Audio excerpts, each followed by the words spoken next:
Have you ever stopped to ponder what makes you attracted to someone? It's a complex question, isn't it? Attraction isn't merely about a pleasing appearance or a charming personality. It's a fascinating tapestry woven with threads of biochemistry. Believe it or not, there's a science behind why we find certain individuals more attractive than others. This isn't about love at first sight or the magnetic pull of charisma. No, it's deeper than that. It's about hormones. Yes, you heard that right.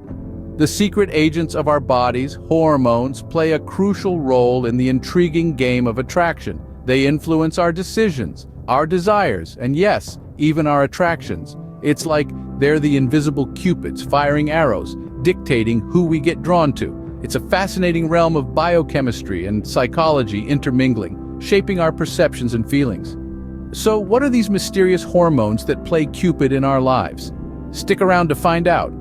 Ever heard of the love hormone? That's oxytocin for you. This hormone is a crucial player in the game of love. It's like the conductor of an orchestra, guiding and shaping our feelings of attachment and affection. When we talk about love, we often talk about feelings that are hard to pin down, that seem to exist in some ethereal realm. But oxytocin brings love down to earth, anchors it in our bodies.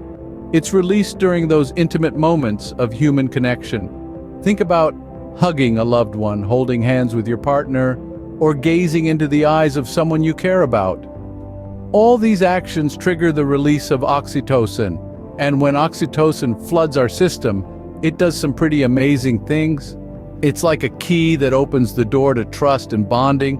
It can make us feel closer to others, more connected.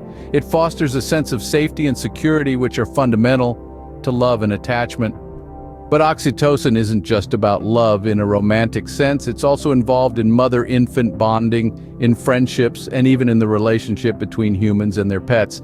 It's a hormone that encourages social bonding in a wide variety of contexts. So next time you feel a warm, fuzzy feeling when hugging someone, know that oxytocin is at play. It's the invisible thread weaving together the tapestry of our relationships, fostering feelings of love, trust, and connection. Remember the rush you felt on your first date? Thank adrenaline for that. This hormone, folks, is the silent wingman in the game of attraction. Adrenaline, also known as epinephrine, is the thrill seeker's best friend.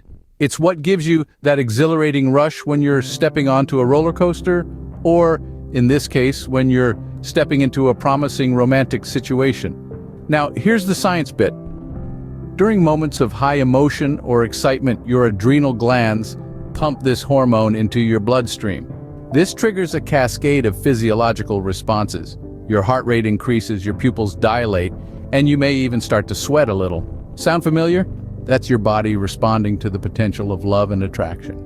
These adrenaline-induced responses can intensify feelings of attraction. So when you're sharing a thrilling experience with someone, adrenaline can help spark that romantic connection. So that heart-racing, palm-sweating sensation, that's adrenaline doing its thing. What fuels desire? Testosterone and estrogen, the sex hormones, hold the answer.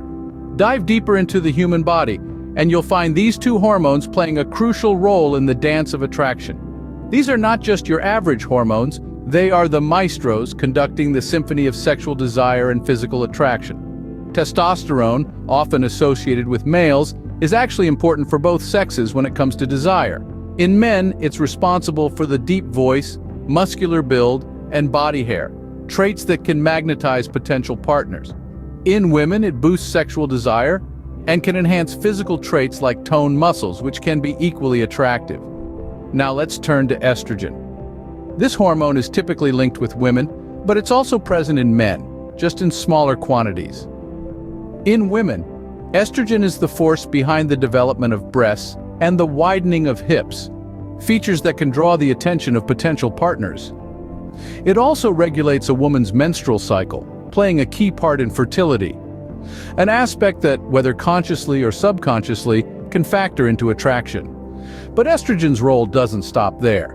In men, it aids in regulating sex drive. Too little estrogen and desire might dwindle. Too much, and it can stifle testosterone production, potentially impacting those testosterone-driven traits that some find appealing. It's quite a delicate balance, isn't it? It's as if our bodies are finely tuned instruments, each playing its part in the grand orchestra of attraction. The interplay of testosterone and estrogen makes it clear. These hormones are not just about biological function. They contribute to the physical features we often find attractive, and they stoke the fires of desire that can lead to romantic and sexual connections. So when you feel that spark of attraction, remember there's a whole hormonal symphony at work beneath the surface. It's the intricate biology of attraction, a testament to the complexity of our bodies and the relationships they forge. So these sex hormones are key players in the game of attraction. So we've met the hormones that kind of act like Cupid in our bodies. Let's take a quick recap, shall we? First up, we've got oxytocin, the love hormone. It's like the conductor of the orchestra, leading the symphony of attraction. It fosters trust and bonding, helping us form deeper connections. Whether it's a mother's love for her child or the spark between two lovers, oxytocin is right there playing its part. Then we have adrenaline, the thrill seeker of the bunch. It's what gives you those fluttery butterflies in your stomach when you see someone you're attracted to. It makes your heart race, your palms sweat, and your cheeks flush. It's like a roller coaster ride, but inside your body. Now, let's not forget about testosterone and estrogen, the hormones of desire. They're the ones that spark the fire, the ones that turn attraction into desire. They play a vital role in physical attraction, and they're the reason you find certain traits attractive. So there you have it, folks. The fascinating world of attraction hormones. They're like the invisible puppeteers pulling the strings of our emotions. They control how we feel, who we're attracted to, and even how we react to those feelings. Remember, attraction isn't just about looks, it's a fascinating dance of hormones, too.